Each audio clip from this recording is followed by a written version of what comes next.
Hello guys! Ngayon po magluluto tayo ng paksiw na bangus. Ganito ang gawin nyo sa bangus. Lagyan muna natin ng kamatis.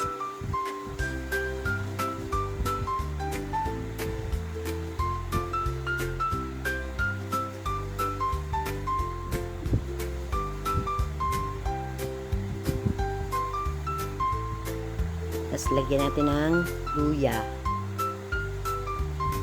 Ang hiwa sa luya at saka kamatis, pabilog siya.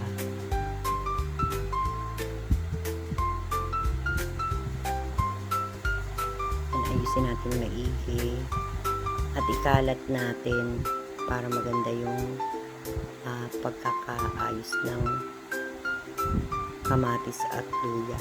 At ilagay na rin natin yung bangus.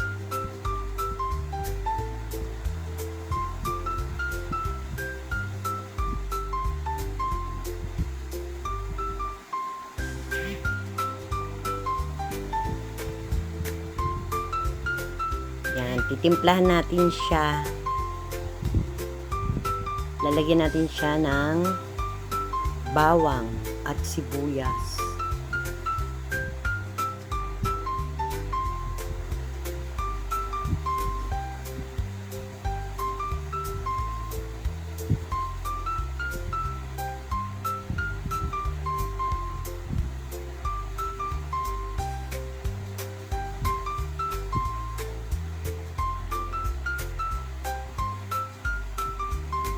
At kukuha tayo ng paminta. Lalagyan natin siya ng paminta, budod natin ng paminta, yung durog. At lalagyan natin siya ng asin. Titiplahan natin yung sa panlasa nyo na kung anong lasa nyo.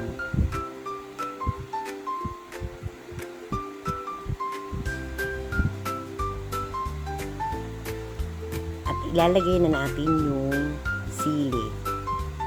Mga 3 sili, pwede yan. At lalagyan natin siya ng suka. Kalating basong suka. Takpan natin at pakuluan.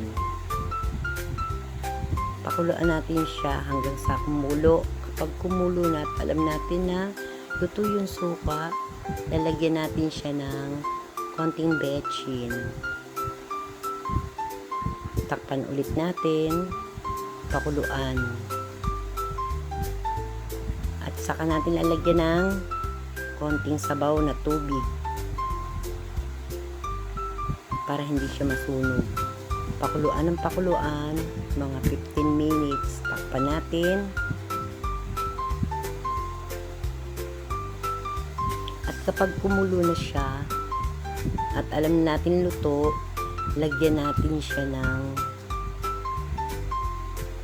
konting mantika.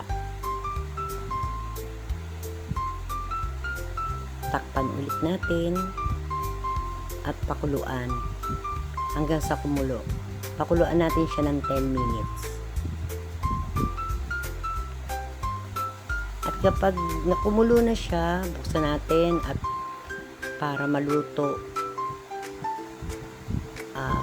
aanin natin siya. Yan. Babaliktarin natin para luto din yung kabilang side.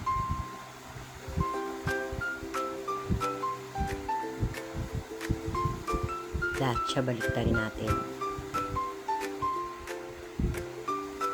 Dahan-dahan lang kasi baka madurog.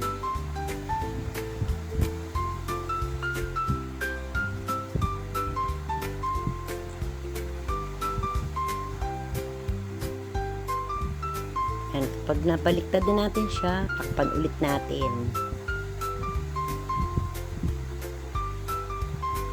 Yan, hayaan muna natin siyang kumulo.